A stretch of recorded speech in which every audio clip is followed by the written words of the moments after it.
반갑습니다. 소개가 사실 굉장히 거창한 소개가 나갔는데 저 모든 것들을 다 실제로 좀 한 분야에 대해서 좀 하려고 하고 있고요. 저희는 뭐 지금 보이시는 것처럼 아까 앞선 발표에서도 이제 모빌리티 플랫폼에 대한 얘기가 많이 있었는데 거기에서 좀 회사 이름이 이제 탄생했다라고 보시면 될 것 같습니다. 저희가 왜 모빌리티 투 플랫폼이라는 뜻을 가지고 어느 영역에서부터 이 험난한 자동차 시장에 진입을 하려고 계획을 하고 있고, 그리고 비즈니스 모델은 어떤 것이 있는지 짧은 시간이지만 간단히 좀 말씀을 드리겠습니다. 일단 뭐 앞서서 워낙 좋은 말씀들 많이 해주셔가지고요, 바로 넘어가겠습니다. 그리고 소프트웨어 디파인드 비클 얘기도 아마 전부 다 알고 계신 내용일 거라서 시장에 대한 얘기는 조금 제외를 하고 회사 내용에 대해서 좀 먼저 말씀드릴게요.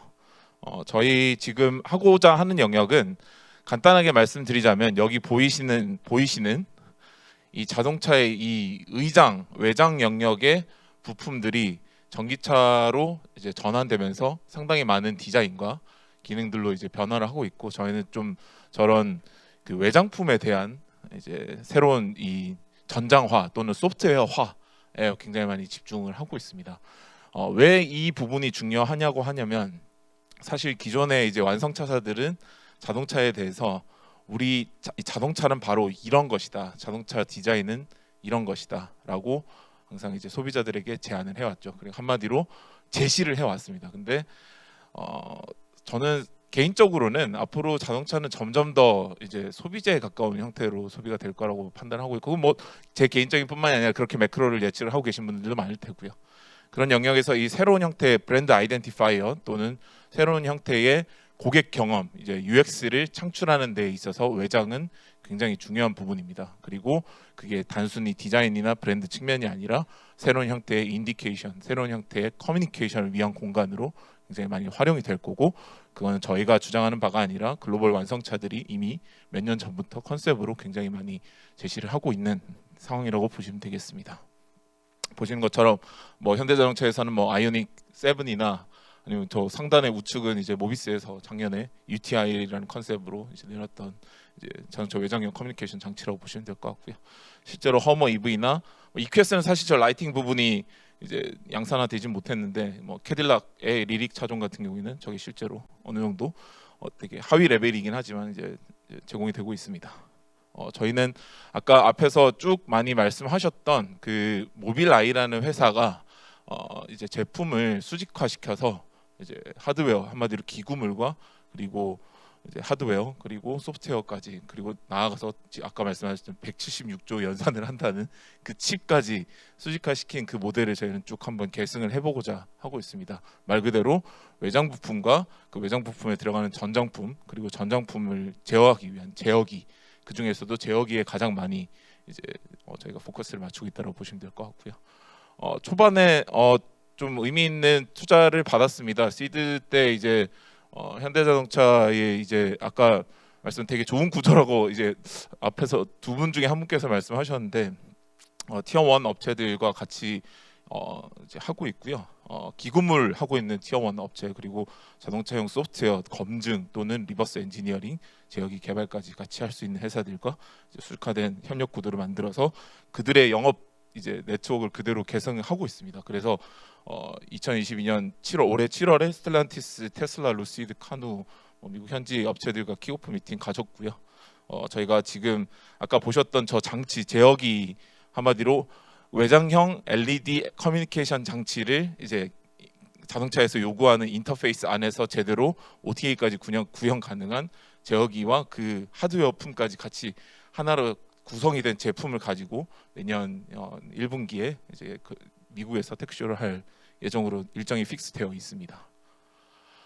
아시겠지만 이 자동차 기술을 개발하는 것도 어렵지만 더 어려운 거는 이제 사줄놈을 찾는 게 더 어렵습니다. 어떻게 하면은 이 아까 앞에서도 말씀하셨지만 보통 티어 2, 티어 3를 이제 목표로 하고 계시지만은 그러기 위해서는 결국 티어 1에 이제 한마디로 자동차의 완성차가 조립되기 위해서 모듈화 시키는 회사를 만나야 되고, 그리고 그 회사와 어떻게 네트워크를 뚫는 부분이 필요한 건데, 그거를 저희는 이미 가장 높은 허들을 넘어놓은 상태고요. 뭐 단순히 뭐 그냥 아주 쿨한 LED 장치를 껐다 켰다 하는 장치는 아니고요. 사실 자동차에서 이제 제공하는, 그리고 또 코스트상 제한되어 있는, 굉장히 제한된 리소스와, 그리고 굉장히 또 가혹한 환경에서 이런 다양한 이 형태의 외장형 커뮤니케이션 장치를 만드는 거는 생각보다는 어렵습니다. 뭐 라켓 사이언스라고 제가 말씀을 드릴 수는 없지만, 이게 양산이 되고 수십만 대의 차량에 적용이 된, 비포 마켓에 적용이 되기 위해서는 거쳐야 될 굉장히 많은 단계들이 있고, 그러기 위해서는 각각의 완성차사들의 연구소, 개발 이런 측과의 이제 면밀한 협의와, 도대체 시장은 어떻게 흘러갈 것인가, 완성차사들이 뭐 현대차든 뭐 스텔란티스든 포드든 이 협력사 구도를 어떤 식으로 가져갈 것인가, 어디 스펙까지 어느 단계의 양산에서 적용을 할 이제 목표를 가지고 계신지가 제일 중요하고요. 그런 측면에서 저희가 사실 지금 소프트웨어적으로 굉장히 많이 해결을 해보려고 많이 노력을 하고 있습니다. 기존의 현대차나 또는 뭐 글로벌 완성차사에서도 이 제어기의 인티그레이션 같은 경우에는 되게 많이 고민을 하고 계신 부분이고, 소프트웨어 디파인드 비클로 가기 위해서 굉장히 필수적인 단계인데, 저희가 지금 개발하고 있는 제어기와 제어 소프트웨어 성능으로 굉장히 많은 수의 이 차량용 등화장치 제어기를 수를 줄일 수 있습니다. 이거는 저희가 뭐 3천억 원이라고 해놨는데, 이거는 좀 보수적인 숫자고요. 저희가 사실 제어기 가격을 이제 뭐 리버스로 저희가 계산을 해서, 제어기 가격은 굉장히 또 높은 비밀 중에 하나라서, 그래서 뭐 보수적으로 국내 이제 현대 기아 자동차 기준으로 이제 그렇게 되고 있다는 말이고요. 그만큼 이제 그 완성차사들의 이제 새로운 기능을 주어줄 뿐만 아니라 비용도 절감해 줄 수 있다라는 부분이고요. 그래서 저희가 이런 형태의 솔루션을 지금 제공하고자 제어기 개발을 하고 있고, 이 저 하드웨어와 제어기까지 포함해 가지고 내년 상반기에 이제 저희가 다 완성차사에 제공을 하기 위한 준비를 마쳐 놓은 상태고, 현대차와는 남양연구소 그리고 모비스 마곡연구소와 저희가 지금 이런 기술 개발을 하고 있고 제공을 드리겠다라고 말씀을 한 내용입니다. 이거 가지고 이런 서비스들 가능할 겁니다. 뭐 아까 말씀하셨던 뭐 PBV에서 어떤 서비스를 뭐 구독형으로 제공할 것이냐, 뭐 BMW에서는 엉따 하는데 이제 구독 서비스 한다라고 하는데, 만약에 이런 형태의 커뮤니케이션 장치가 있다라고 한다면 굳이 내 핸드폰 열어서 뭐 카카오 택시 앱 열어가지고 난지 저차인지 알 필요 없이 위치 기반으로 저희 제어기를 통한 제어 기술을 통해서 나와 이 차와의 바로 시각적이고 즉각적인 이제 매칭 우리가 예상할 수 있을 거고, 뭐 광고 서비스는 좀 넘어가겠습니다. 나중에 질의응답 시간 만약에 질문이 있으시다면 다시 말씀드릴 거고요. 이건 이제 자율주행 차량이 이제 도로에서 이제 보통 계속 이제 자율주행 차량은 차가 잘 갈지 말지에 대한 고민을 우리가 굉장히 많이 하는데, 그것보다도 더 중요한 거는 저는 이 소비자 경험이라고 생각을 합니다. 왜냐하면 아마존이 됐든 구글이 됐든 애플이 됐든 모든 회사들이 가장 집중을 하고 있는 것이 결국에는 소비자 경험인데, 그 소비자 경험은 단순히 이제 뭔가 기술적인 측면에서만 맺어지어지질 않는다. 경험적인 측면에서 맺어지어진 방법 중에서 이런 외장형 디스플레이 장치가 그 자율주행 모듈과 굉장히 잘 커뮤니케이션 됐을 때, 내 차는요 300m 앞에서 우회전할 거예요, 10초 뒤에 차량 변경할 겁니다, 또는 앞에 지진 났어요, 해일 났어요, 이런 정보를 중앙 통제 형식으로 OTA 기능을 활용해서 이제 구현을 할 수 있을 것이다. 그래서 이렇게 저희가 제어기를 가져가게 됐을 때 이 제어기로부터 게더링되는 정보는 과연 누구의 것이냐라는 부분이 있는데, 이건 조금 내용이 길어가지고 이제 다시 한번 말씀을 드릴 거고요. 저희는 이렇게 지금 부산을 기반으로 성장을 잘 하고 있습니다. 최근에 또 투자 유치를 좀 하고 있다가 이제 사실 클로징을 지금 하려고 지금 목표를 하고 있고요. 올해 12월에 좀 1차적으로 좀 작은 규모지만 클로징을 할 거고요. 저는 뭐 이제 뭐 또 재창업을 했습니다. 저는 아까 보셨던 말씀드렸던 것처럼 저는 동아일보 기자 생활을 시작했는데, 그리고 나서 창업시장을 뛰어들어서 이제 진흙탕을 뒹굴다가 회사 2개 말아먹고 이제 소비재 기업 하나 잘 돼가지고 재작년에 엑시트하고요. 그때 뭐 카카오랑 뭐 GS 리테일이랑 뭐 미래에셋이랑 등등 투자 받았었고요. 그리고 저희 이제 구성원들 뭐 마켓컬리 CFO 분이 저희 뭐 조인하고 계시고, 저희 CTO 뭐 그다음 뭐 CDO 다 굉장히 이 업계에서 이제 오랜 시간 했던 멤버들로 꾸려져 있고요. 그래서 자세한 내용 만약에 궁금하신 내용이 있으시다면 저는 사실 오늘 기술에 대한 얘기를 좀 더 드리고 싶었는데, 이제 허가된 시간이 좀 짧은 관계로 이제 오늘 여기까지 하고, 질의응답 있으시면은 다시 받도록 하겠습니다. 감사드립니다. 네, 모플렛 김태용 대표님의 발표 잘 들었습니다. 전문위원분들의 질의응답과 피드백 들어보도록 할 텐데요. CJ인베스트먼트 김경식 수석심사위원님부터 질문 부탁드리겠습니다. 네, 발표 잘 들었습니다. 대표님 이제 사실 시간이 좀 짧아가지고 제가 네. 이제 우리 회사에서 이제 생산하는 개발하는 제품이나 이런 거에 대해서 정확하게 인지가 조금 안 되는데 저희가 개발하는 게 정확하게 뭐고 지금 약간 MVP 모델이나 이런 것들 아까 자동차 회사들이랑도 되게 많이 미팅을 하셨다고 했잖아요. 네. 어떤 거를 가지고 이제 미팅을 했는지 그리고 얻으신 인사이트는 뭐였는지 저희가 개발하는 건 뭔지 그런 것 좀 한 번 더 설명을 부탁드리겠습니다. 네, 저희가 지금 개발하고 있는 부품은 지금 보이시는 것처럼 이 자동차 앞에 이렇게 다수의 등화 장치를 활용한 여기에서 이제 한마디로 로우 레졸루션의 디스플레이가 잘 작동되게끔 하는 그리고 또한 이제 OTA 기능까지 구현을 가능하게끔 하는 제어기와 그리고 그 제어기와 이제 표현 죄송합니다만 이제 뿌락치된 이 하드웨어까지 같이 솔루션을 제공을 하겠다. 왜 이렇게 제공을 하느냐면 결국은 아까 앞전에 이제 그 발표자께서 말씀하셨던 것처럼 그 티어 1의 이제 단계를 뛰어넘어야지만 결국은 완성차사의 그리고 또 양산의 이제 그 바퀴 안에 들어갈 수가 있습니다. 그래서 저희는 여기 이 들어가 있는 이 LED 장치, 뭐 IS LED든 일반적인 LED든 안에 들어가는 그 LED 장치의 설계와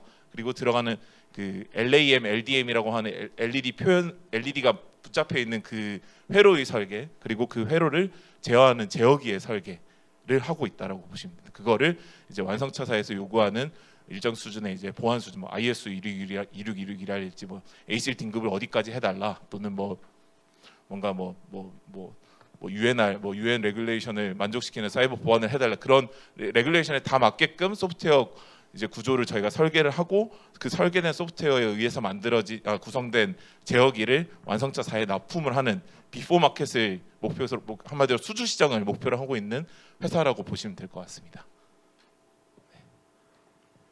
그러면은 저희가 나중에는 뭐 예를 들어서 이제 계획대로 쭉 된다고 하면 저런 이제 새로운 디스플레이 모양의 그 가진 그러니까 그 협력 예를 들면은 서플라이어 1, 티어 1 이제 서플라이어가 되는 게 저희 회사의 목표인 건가요? 사실은 티어 1, 티어 2, 티어 3가 중요하다라고 말씀을 드렸지만은 굉장히 많이 무너졌습니다. 왜냐하면 완성차사 입장에서는 사실은 알기 힘드신 게 티어 1은 사실은 이때까지 이제 완성차사들의 티어 1이라고 구성되어 있는 회사들은 전형적인 기구물 중심의 티어 1입니다. 왜냐하면 이제 자동차는 결국은 완성차사에서는 조립을 하게 되어 있거든요. 그러면 조립을 잘 하게끔 차체나 엔진 이외의 나머지 부품들이 잘 모듈화되어서 들어가야 되는데 결국은 궁극적으로 마지막에 이 머신으로 일컬어지는 이 자동차의 부품들을 누가 아세이를 쳐서 완성차 라인에 보낼 것인가라는 측면에서 티어 1이 정립이 되는 경우가 굉장히 많았습니다. 근데 그렇다면 티어 1이 모든 걸 턴키로 우리 제품이 전장품인데 전장품에 들어가는 전장 소프트웨어나 회로나 아니면 LAM, 드라이브 모듈이나 이런 것들 다 개발할 수 있느냐? 그렇지가 않습니다. 그래서 티어 1보다도 티어 2, 티어 3가 어떻게 보면 이제 모빌아이도 티어 2, 티어 3가 될 수 있겠죠. 지금 현재로도 아직까지도. 근데 그럼에도 불구하고 되게 강력한 수익 모델을 가져갈 수 있는 게 아까 말씀드렸던 것처럼 수직화된 제품을 완성차사의 솔루션으로서 제공을 할 수 있느냐에서 되게 강력한 수익 모델이 나온다라고 보시면 될 것 같아요. 네, 조금 더 설명을 드려보고 싶은데 네, 네, 시간이 한정돼서 다음 분 질문. 네, 박형국 부장님 질문 부탁드리겠습니다.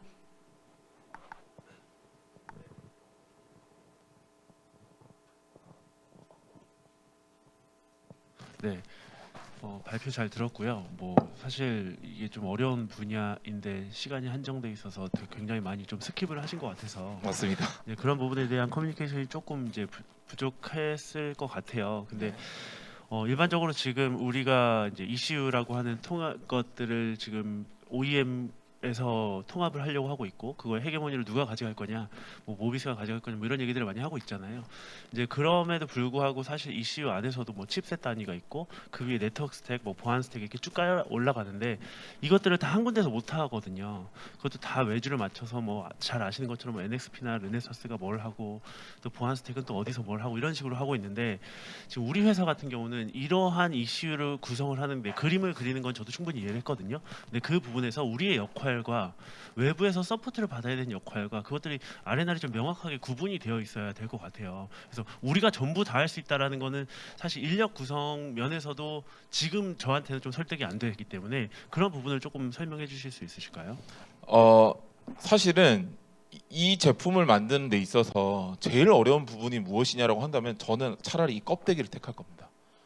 자동차 앞에 이 프런트에 붙어 있는 가장 저 엄청 커다란 폴리카보네이트 소재의 저 껍데기를 만드는 게 오히려 제어기를 만드는 것보다 더 어려울 가능성이 있어요. 왜냐하면 우리는 이거를 그냥 단순히 목업으로 만들고 뭐 뭔가 시험 제품을 만들고 뭐 아트피스를 만드는 게 아니기 때문에 결국은 저 어떻게 양산할 것이냐. 안에 제어기 아무리 잘 만들고 LED 불 잘 켜도 겉에 껍질 못 만들면 안 되지 않습니까? 그래서 하드웨어 기술을 가지고 있는 아까 말씀드렸던 현대, 포드, GM의 1차 협력사, 한마디 기구물을 만드는 회사, 그리고 제어 소프트웨어를 만들고 제어기를 이제 제어기에 대한 이제 코딩을 할 수 있는, 한마디로 저희가 지금 현재 내부 인력만으로 아까 말씀하셨던 것처럼 뭐 모빌아이가 처음 시제품 만들고 나서 양산 라인까지 들어가기 11년이 걸렸는데 저희는 어떻게 빨리 이렇게 양산화의 굴레 안으로 들어갈 수 있느냐라고 하면 이미 양산하는 업체랑 스피드업을 하기 위해서 같이 손을 잡았습니다. 아까 보셨던 뭐 슈어소프트라는 회사도 이제 보시면 이제 현대자동차가 이대주주인 회사고요. 거기서는 뭐 아까 말씀드렸던 ISO나 또는 뭐 이런 이제 자동차에서 이제 요구하는 이제 신뢰성의 이제 소프트웨어들을 다 개발할 수 있는, 그리고 회로 설계까지 다 개발할 수 있는 능력을 저희가 거기에 맞는 인력을 저희가 내재시켜서 설계를 저희가 하면은 아까 말씀드렸던 이제 실제 그 하부 코딩이나 이런 부분들을 서포트해주는 저희 첫 번째 이제 투자사들이 그거를 담당하고 있다고 보시면 될 것 같고요. 그래서 궁극적으로 이게 저희가 어떻게 잘 만든다라고 하더라도 완성차사에서 이 스펙을 요구를 할 것인가, 이거를 사줄 것인가의 이슈가 있는데, 그 측면에 있어서는 저희가 가장 지금 현재 뭐 국내에서나 글로벌에서 가장 많이 이제 안테나를 세우고 그 트렌드를 가장 잘 읽고 가고 있다라고 말씀을 드릴 수 있습니다. 등하류 같은 경우는 이제 규제의 바운더리 안에 있잖아요. 그래서 사실 뭐 방향 전환 등의 시그널 색깔을 어떻게 하느냐 뭐 이런 것도 사실 다 규제 안에 있는데 그런 부분들은 우리가 어떻게 조금 해결을 하고 있나요? 우리가 주도해서 그 문제를 해결을 해야 될까요? 아니면 OEM에서 주도를 해서 가는 게 맞을까요? 궁극적으로는 국가가 주도가 되어야 되고요. 다행히도 이게 자동차에서 이때까지 없었던 부품이에요. 없었던 부품이기 때문에 제가 직접 사실 국토부 자동차 정책과를 가서 만나고 왔고요. 말씀하셨던 것처럼 이제 등화 장치에 대한 이제 자동차 및 자동차 부품에 대한 기능에 대한 규칙들이 있는데, 그런 규칙들은 사실은 주광원, 한마디로 헤드램프에 대한 배광 설계 또는 턴 시그널이나 또는 이제 DRL, 데이템 러닝 라이트에 대한 배광 설계에 대한 부분인데, 주광원 이외에는 사실상 밝기 규제 정도입니다. 그리고 저희가 또 하나 규제 사항은 RGB 컬러를 쓸 수 있을 것인가, 그런 것들에 대한 규제 사항이 있는데, 사실 이 부분을 우리나라 이제 도로교통법이나 자동차 관련된 법률은 대부분 이제 유럽법을 이제 컨트롤 C, 컨트롤 V를 하고 있거든요. 유럽에서는 아우디가 이미 이거랑 비슷한 장치에 대한 2025년 양산을 준비를 거의 끝내놓은 상태고요. 어반 스피어라는 차종입니다. 뭐 스피어 계열은 다 이런 굉장히 거대한 형태의 외장형 디스플레이 장치를 끼고 있다고 보시면 될 것 같고요. 뭐 동영상으로 제가 준비를 못했지만 유튜브에서 찾아보시면 되게 편하게 보실 수 있을 겁니다. 그것들을 제가 이제 코트라랑 이제 유럽에 있는 저희가 이제 그 폭스바겐도 같이 이제 만나고 있기 때문에 폭스바겐 분들한테 물어보니 이미 준비를 끝내놓고 24년도에 이제 법 개정 샥하고 그다음 25년도에 샥 출시하는 방식으로 다른 회사들이 빨리 따라오지 못하게끔 이제 법 개정 준비를 해놓은 상태고, 국토부 정책관은 제가 만나서 앞에서 북치고 꽹가리 치면은 아마도 완성차사랑 그리고 뭐 국토부랑 관련해가지고 요게 그 어떤 기존에 있었던 기존 산업들을 해치는 분야도 아닐 뿐더러 아까 말씀드렸던 것처럼 이런 자율주행에 있어서의 소비자 경험을 굉장히 늘릴 수 있고, 만약에 이거를 저희가 구독 서비스로 제공을 한다, 구독하는 자율주행 차량과 비구독하는 자율주행 차량의 사고율 또는 뭐 인식도 이런 것들을 데이터 이제 모델링, 뭐 보험 모델링이나 이런 식으로의 여타 산업으로 발전시킬 수 있는 가능성도 되게 많고, 이제 뭐 사회적으로도 이게 결코 나쁘지 않기 때문에 국토부에서도 굉장히, 국토부 자동차 정책과에서 그럼 POC를 하자, 어디랑 누구랑 할지 준비를 해와라 라고까지가 바로 지지난달까지의 상태라고 보시면 됩니다. 네, 이건희 팀장님 질문 부탁드리겠습니다.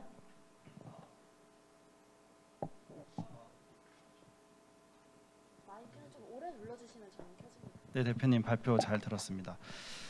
일단 앞에 두 분이 좀 질문해주시고 대답 잘 해주셔서 BM은 좀 어느 정도 파악이 됐는데 이제 제가 자동차 양산 설계 있을 때도 느꼈지만 어떤 뭐 협력사가 됐든 다른 업체가 됐든 신기술을 하겠다고 가지고 오면 사실 제가 만약에 양산 담당자라면 기존에 어느 정도 아까 이슈 말씀하셨지만 이슈 풀기가 생각보다 너무 힘들잖아요. 그래서 이미 이슈 문제나 이런 누가 헤드가 될 건지 다 정리가 돼 있는 업체들 플러스 뭐 인적 네트워크라던가 내부 스펙 다 통과한 업체들한테 만약에 저 방향이 맞다면 저 스마트 페이스의 뭐 리퀘어먼트를 주면서 하자고 하는 게 신규 업체에 들어오면서 많은 것들을 다 풀어야 하는 관점에서 봤을 때 좀 힘들 것 같거든요. 근데 만약에 이제 대표님네 회사가 그걸 하려면은 그렇게 푸는 거 대비 제공할 수 있는 밸류가 좀 더 뛰어나거나 역량이 조금 더 좋다거나 하는 게 있어야 될 텐데 혹시 그런 것들은 어떻게 말씀할 수 있을까요? 사실 이게 아까 말씀드렸던 것처럼 이제 저희가 이미 그 남양이랑 마북이랑 얘기를 하고 있는데 이제 업체라고 표현을 하겠습니다. 이제 완성자사 업체입니다. 근데 거기서 지금 현재 신기술로 이제 그 인테리어용 등화장치는 익스테리어보다 더 쉽습니다. 그래서 인테리어용 등화장치에 대한 인테그레이션을 하겠다라고 목표를 가지고 설정을 하신 게 저희가 지금 이미 저희가 지금 퍼포먼스 확인을 한 저희 제어기 소프트웨어 또는 제어기의 성능에 뭐 긍정적으로 봤을 때는 한 10배 이상의 지금 성능 차이가 나고 있고요. 그리고 뭐 조금 더 보수적으로 본다 그러면은 약 3.5배에서 4배 정도까지 성능을 저희가 이미 구현을 해놓고 있고요. 그리고 사실 기존에 이제 제어기를 하고 있는 업체들이 누구일까라고 생각을 해보면 뭐 예를 들어 등화장치를 하고 있는 회사 중에서 제일 큰 회사는 아무래도 뭐 모비스나 SL이 있겠죠. 그런 모비스나 SL 같은 회사들은 이미 내부적으로 이제 제어기를 다 이제 설계를 할 수 있는 능력도 가지고 계신데 그럼에도 불구하고 굉장히 다른 회사들이 제어기 인테그레이션 시장에 지금 뛰어들고 계십니다. 그리고 실제로 양산에 적용이 이미 되고 있다라고 보시면 될 것 같고 그게 뭐 지금 아까 이제 보셨던 뭐 이게 저희가 뭐 오토사 기반으로 이제 소프트웨어 계층 구도가 만들어지던 또는 뭐 다른 방식의 현대차 독점의 이제 어떤 방식이 만들어지던 간에 그 각각의 도메인에서 이 제어기들을 통합할 수 있는 역할을 가진 그 자리에 누가 앉을까인데 사실 거기에 있어서는 성능과 코스트 이외에 다른 지점은 저는 없다고 봅니다. 왜냐하면 아까 말씀드렸던 것처럼 저희가 지금 LED를 2090 몇 개를 쓰고 있는데 2000개짜리 IS LED를 제어한 제어기는 사실 지금 국내에서는 사실 한 번도 해본 회사는 없습니다. 그래서 이걸 누가 검증된 회사한테 한다라고 해봤자 지금 아까 말씀드렸던 그 이제 현대에서 하고 계시는 프로젝트 자체도 갓 50개 정도의 등화장치에 대한 제어기를 인테그레이션 하는 거 2024년 5년 목표로 잡고 계신데 저희가 이미 2000개 LED를 이제 각각 분할 제어를 하는 소프트웨어 클러킹 기술을 저희가 만들어 본 입장에서는 사실은 뭐 스타트업의 특징은 그거죠. 대기업들이 언제든지 덤벼들어도 저희가 같이 적이 될 이유가 없는 것이 저는 의사결정이 빠르고 앞으로 이제 갈 수 있는 방향성이 빠릅니다. 그거에 대해서 완성차사가 바행을 해주지 않느냐? 그렇지 않습니다. 굉장히 잘 바행을 해주고요. 목표되고 있는 스펙이나 수치와 보안이나 제조에 대한 역량이나 이런 것들은 아까 말씀드렸던 것처럼 저희가 초기에 투자를 받은 이제 회사들이 거기에 대한 리스크를 해칭해줄 수 있다, 충분히 해줄 수 있다라는 걸 제가 최소한 현대차 안에서만큼은 이제 확인을 한 상태라고 보시면 될 것 같습니다. 알겠습니다. 그러면 이제 많이 만나보셨다고 하니까 더 잘 아실 텐데 어쨌든 양산에 들어가고 실제로 매출이 발생하기까지 아마 최소한 5년, 4년 정도 걸릴 것 같은데 네. 그러면 그 사이 동안 어떤 회사가 자체적으로 매출을 낼 수 있는 방안이나 이런 게 따로 있을까요? 있습니다. 저는 창업을 이때까지 해오면서 저의 가장 큰 모토는 돈 버는 회사입니다. 매출이 있는 회사고요. 그래서 사실 여타 딥테크 회사들처럼 한 3년 동안 이제 뭐 예를 들어서 바이오다 삼성 나올 때까지 그럼 우리는 돈 때려받고 뭐 기술 상장해서 버티면서 갈 것인가 저는 그거는 제 앞에는 없는 선택지고요. 사실은 저희가 이렇게 자동차의 이 개인화 파편화에 대한 긴 부분을 고민을 하다가 이 개인화되고 파편화된 이 소비자들의 니즈가 전기차에서 대폭발할 거라고 생각을 하고 전기차 전용 이제 사실 차량용 아이템 그 용품 아이템을 하면서 저희가 되게 스프린트로 한 일주일 정도 걸려가지고 제안서를 현대자동차에 냈고 그게 이제 사실 오케이가 돼가지고 내년 이제 5월부터 SOP가 시작이 되는 이제 MV 차종에 저희가 실제로 그게 들어가게 됩니다. 이제 차량용 트렁크용 V2L이 구현 가능 그 V2L 기능이 구현 가능한 이제 뭔가 이제 익스텐션 트레이랑 그런 것들을 용품을 저희가 개발했고요. 그게 매출 기준으로 내년도에 이미 한 저희 예상으로는 한 50억에서 뭐 만약에 글로벌에서 지금 저희가 스텔란티스 집 디비전에서도 이거 좀 당장 가져와 달라라는 얘기를 들었기 때문에 거기서 매출이 발생을 한다고 한다면 뭐 더 큰 매출도 발생할 수 있을 거라고 예측을 하고 있고요. 다만 이거는 저희가 말씀드렸던 것처럼 저희는 항상 수주 기반의 매출을 목표로 하고 있는 회사이기 때문에 아까 말씀드렸던 지금 현재 아까 앞에서도 많이 말씀하셨지만은 시장 상황이 너무 안 좋고 우리가 어떻게 버텨야 되나 저희도 사실 연말에 이제 좀 밸류를 좀 이제 높은 상태에서 이제 클로징을 하자라고 올 상반기에 계획을 했던 것들이 확 줄이고 막 몸집질을 저희가 지금 당장 뭐 캐시번이 막 심각하게 막 벌어지는 회사도 아니고 팁스도 저희가 이제 열심히 잘 활용하고 있는 회사이기 때문에 뭐 내년 하반기까지는 이미 저희도 지금 현재 보유한 캐시만으로 충분해서 내년 초에 이제 뭐 매출 발생하면 충분히 운영 가능할 거라고 생각합니다. 네. 네, 다음 질문 받을 텐데요. 지금 모플렛에게 드릴 수 있는 질의응답 시간이 이미 초과가 되어서 대표님께서는 정말 죄송하지만 좀 간략하게 답변해 그렇게 주시면 하겠습니다. 감사할 것 같습니다. 네, 이두선 책임 매니저님 질문 부탁드리겠습니다. 네, 대표님 그 발표 잘 들었습니다. 감사합니다. 일단 제 생각에는 비즈니스 모델 자체가 조금 의존적인 비즈니스라는 좀 생각이 들었습니다. 일단 앞서서 질문하신 것도 있었지만 법적인 이슈는 사실 저희가 직접적으로 뭔가 나서서 해결할 수 있는 부분이 아니기 때문에 그런 법적인 부분과 그리고 두 번째로 대표님께서는 조금 긍정적으로 보시는 측면이 있는 것 같긴 한데 뭐 OEM이나 티어 1하고 지금 직접 같이 비즈니스를 하고 계신다는 부분 저는 이게 오히려 우리 입장에서는 조금 의존적인 부분이라고 좀 판단이 들었고요. 혹시 이 아이템을 그러니까 꼭 굳이 왜 자동차 비포마켓을 먼저 적용하려고 하시는 건지 예를 들어 뭐 어떤 제품이든 마찬가지겠지만 사실은 자동차 비포마켓이 어떤 곳보다 진입하기가 어려운 사업 영역이거든요. 그래서 뭐 단순히 생각했을 때 그냥 뭐 사이니지라든지 아니면 그냥 일반 대중교통의 어떤 뭐 광고 부착 형태로 한다든지 이렇게 조금 더 쉽게 갈 수 있는 부분이 있을 것 같은데 혹시 다른 부분의 적용에 대한 고민을 좀 해보신 게 있으신지 궁금합니다. 사실 비포마켓이라고 말씀을 드렸던 이유는 아까 제일 처음에 제가 드렸던 말씀에 굉장히 연관이 되어 있는데요. 아까 그 스프링 클라우드에서 하고 계신 사업만 보더라도 굉장히 소규모의 이제 어떤 완성된 솔루션을 제공하는 업체가 굉장히 많이 늘어나고 있습니다. 그리고 기아 자동차에서도 우리가 이제 표현하기에 PBV라고 하는 차종들을 그리고 아까 이제 앞에서 말씀하셨던 뭐 HMGX에서도 굉장히 소량의 자동차를 만들어내고 있기 때문에 사실은 그런데 대응하는 것도 만약에 니즈만 있다면 저는 결국은 이거는 사실 우리가 완성차사 마음에 들기 위해서 이 제품을 만드는 거는 아니거든요. 이게 완성차사에서 이런 컨셉을 내놨다고 하더라도 소비자의 이 소구가 있지 않은 상태라면은 우리가 굳이 이 비즈니스 할 이유는 없을 겁니다. 그래서 완성차사의 의존적인 비즈니스가 아니라 완성차사가 필요한 솔루션을 저희는 제공을 해드리려고 하는 거고요. 그리고 그게 만약에 시장성이 확보가 되지 않았더라고 한다면 저는 아마도 다시 또 한 번 성공을 했지만 다시 또 실패된 창업자로 남게 되겠죠.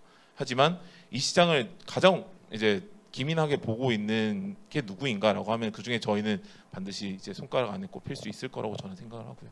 비포 마켓이라고 해서 반드시 볼륨 모델들을 대상으로 해야만 한다는 뜻은 아니라고 봅니다. 왜냐하면 굉장히 다양한 특장업 중국에만 해도 200개 이상의 뭐 전기차 업체들이 난립을 하고 있고 저희가 만났던 뭐 루시드나 뭐 카누나 이런 회사들은 뭐 말할 것도 없이 뭐 10,000대짜리, 20,000대짜리 이런 양산 차종도 충분히 생겨나고 있고 그러면 거기 안에서는 당연히 볼륨 차종이 아닌 차종에 대해서는 개당 단가가 올라가겠죠. 그런 형태의 수익성 제고도 이제 파악을 해볼 수 있을 거라고 보고 있고요. 어쨌든 시장에서 이 제품이 어떻게 잘 평가를 받을 수 있을지에 대해서 굉장히 많이 고민을 하고 있고 저희가 가장 이제 목표를 하고 있는 건 유저 익스피리언스의 이제 제고라고 보시면 될 것 같습니다. 그 부분에 대해서만큼은 저는 확신을 가지고 있습니다. 네, 그 질문에 조금 이어서 말씀을 드리고 싶은데 일단 그 지금 발표하시면서는 사실 서비스에 대한 얘기는 다 스킵을 하셨어요. 근데 근데 이 서비스들이 정말 고객 입장에서 필요한지에 대한 고민이 조금은 부족해 보이는 면이 있었습니다. 그러니까 예를 들어 뭐 상호 식별 서비스다. 이게 고객 입장에서 필요할지 아니면 또 위치 기반으로 뭐 광고를 한다는 게 고객 입장에서 필요를 할지 또 뭐 운전 정보를 공유한다는 거 이런 부분들에 대한 혹시 고객들의 VOC를 뭐 직접 뭐 조사를 해보시거나 아니면 그런 데이터가 혹시 있으실까요? 사실 그거에 대한 실증을 좀 진행을 하고 있습니다. 예를 들어서 요 서비스 같은 경우에는 사실 소비자는 물론 최종적으로는 이제 이 모빌리티 서비스를 활용하는 우리 같은 일반 고객이겠지만 일단 첫 번째로의 고객은 아마도 저희한테는 이제 모빌리티 회사 같은 카카오 모빌리티 같은 회사가 될 수 있겠죠. 그리고 이 서비스를 저희 단독으로 할 수 있을 것이냐, 그거를 이 자동차 전체 이 자동차를 만드는 회사에서 가만히 둘 것이냐라는 입장에서 저도 사실은 좀 회의감이 있습니다. 이 서비스가 어디까지 디벨롭을 해야 될 것이냐라는 부분은 저희 혼자서 할 일은 아닙니다. 아까도 제가 계속 이걸로 어떤 식의 서비스가 가능하다라는 것들에 대한 예시를 드린 겁니다. 저희가 이런 방식의 서비스를 디벨롭을 해가지고 서비스를 제공하는 회사로도 충분히 앞으로 가능하다는 비전을 말씀을 드리는 것이지, 제가 만약에 이거에 대한 비즈니스 모델을 말씀드렸다면 여기서 뭐 코스트랑 뭐 이런 식으로 뭐 프로젝션까지 제가 보여드렸겠죠. 하지만 이게 저희의 이 서비스를 제공하는 것이 저희의 주 목표가 아니라 저희는 아까 말씀드렸던 제어기를 기반으로 지속 가능한 이제 비즈니스가 되기 위해서는 사실 뒤에 데이터 비즈니스까지 내용은 있습니다. 하지만 지금 저희 회사의 그 지금 투자 단계나 또는 지금 현재 이제 IR을 하는 단계에서는 그거를 다 지금 요 자리에서 설명을 드리기에는 시간과 공간상 좀 무리가 있다는 부분 양해 부탁드리겠습니다.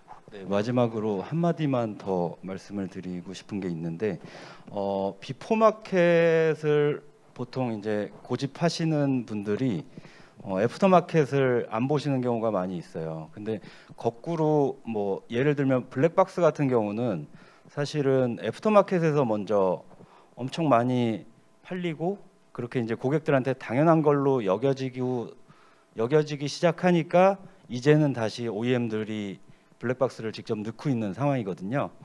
그렇기 때문에 대표님께서 고민하시는 것도 그런 방식으로 한번 고민을 해보시는 것도 좋을 것 같습니다. 네, 아마 특히나 요 광고 모델 같은 경우에는 디지털 사이니지 형태로 지금 하고 계신 회사가 꽤 많으세요. 국내뿐만 아니라 해외에도 많으시고 한데, 저는 뭐 제가 뭐 아까 뭐 동아일보 나와 있고 뭐 이런 얘기는 다 집어치고 사실상 저는 회사에서 엔지니어이기 때문에 자동차에 붙어 있는 등화 장치의 기본에 대해서 저는 얘기를 하고 싶어요. 왜 자동차 완성차에서 이게 부착이 된 상태로 나와야 되냐라고 저는 생각을 하냐면, 여기에서 보여지는 굉장히 이 고화질 또는 고주사율의 제품을 저희가 제공하기 위해서는 일반적인 우리 여기 앞에 있는 TV나 모니터로는 햇볕이 쨍쨍 내려지거나 굉장히 상황이 나쁘거나 그럴 때는 이 광고 모델 자체가 의미가 없어져 버립니다.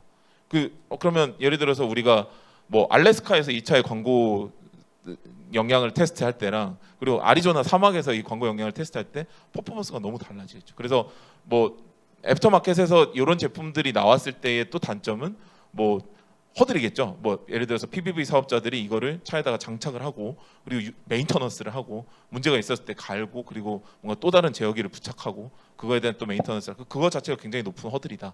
그래서 반드시 이제 처음부터 예를 들어서 뭐 UPS다, USPS다 이런 PBV 차량에다 처음부터 부착을 해서 나오는 게 굉장히 맞는 형태라고 저는 생각하고 있습니다. 네.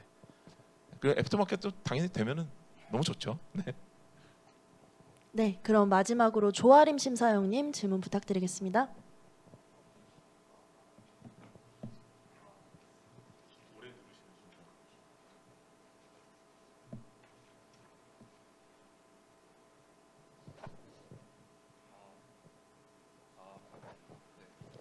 네, 이걸로 질문 드리겠습니다. 시간이 많이 없으니까 간단한 거 몇 개만 여쭤보면, 저희 12월 말에 30억 원 투자 예정이라고 되어 있으신데 혹시 진척 상황 좀 알려주시면 좋을 것 같고. 사실 이게 온라인 상도 나가고 있어가지고 그건 나중에 다시 네, 말씀드리겠습니다. 알겠습니다. 그 다음에는 저희가 판매 이제 뭐 제품이 이제 차량에 들어가서 판매를 본격적으로 시작했을 때쯤에 예상하시는 세츄레이션 매출 총 이익률 이런 것들 구성에 관해서 좀 여쭤보고 싶었습니다. 어쨌든 저희 비즈니스 모델이 이제 LED 소자 같은 것들도 사고 그다음에 DDI라든지 이런 것도 사고 개발하셔가지고 뽑아내면 이제 프라이싱 같은 것도 이제 결국 완성차 업체랑 협의를 할 거고 이익률 부분에서 굉장히 좀 어려움이 있을 수도 있을 것 같다는 생각이 들었는데 어느 정도 예상하고 계신지 좀 궁금했습니다. 사실 이익률이 이때까지 좀 이제 나빴던 이유는 뭐 간단한 예로 현대차에 동일한 부품 납품할 때와 이제 뭐 GM에 납품할 때 이익률이 거의 한 7에서 15% 사이의 차이가 납니다. 동일한 부품에서 그렇게 차이가 나는데요. 그거는 뭐 여러 가지 사유가 있습니다. 뭐 클레임에 대한 부분, 뭐 리콜에 대한 부분에 대한 계약 조건과 그리고 뭐 CR을 뭐 1개년 얼마나 때리냐, 뭐 BPI를 이제 스텔란티스 같은 경우에는 수주하고 나면 수주 축하금으로 돈을 막 5% 10%씩 줘야 되는 막 되게 복잡한 내용들이 있는데요. 그거를 좀 가장 좀 잘 해칭을 할 수 있는 방법이 수직화입니다. 하드웨어와 소프트웨어를 같이 가져가는 거. 소프트웨어도 우리가 OTA 기능을 할 때 예전에 ECU에 들어가 있는 인베디드 소프트웨어 납품할 때 납품 한 번 하면 땡이거든요. 이거 납품 한 번 할 때 이제 몇 시간 매너 투입 뭐 얼마 투입해가지고 얼마 돈 주냐, 그리고 ECU 한 번 업데이트 할 때마다 돈 주고 이런 방식이었는데 뭐 지금 헤드업 디스플레이나 아니면은 뭐 디지털 클러스터나 이런 데 들어가는 그래픽 엔진이나 이런 것들은 사실 국내에서 납품을 하지 않고 해외에서 납품을 합니다. 이런 것들이 이제 기구물과 같이 통합이 되어서 납품이 될 때 대당 얼마 이런 식으로 받아낼 수 있는 가능성이 열립니다. 소프트웨어에 대해서도요. 그래서 저희가 굳이 이 수직화를 목표로 하고 있는 것이고, 사실 지금 현대자동차에서는 이 솔루션을 타겟 차종은 있습니다. 타겟 차종이 있는데 이제 연간 몇 대 생산이다 이런 것들이 아직 현대자동차에서는 정해진 바는 없고요. 글로벌 시장에서 저희가 뭐 사실 시장을 이렇게 막 엄청나게 예측해가지고 저희가 이익률을 얼마나 가져가겠다 목표는 있지만은 그것도 사실 이렇게 공개된 자리에서 말씀드리기는 조금 쉽지 않아서 제가 추가 자료로 다시 한번 꼭 공유드릴 수 있도록 하겠습니다.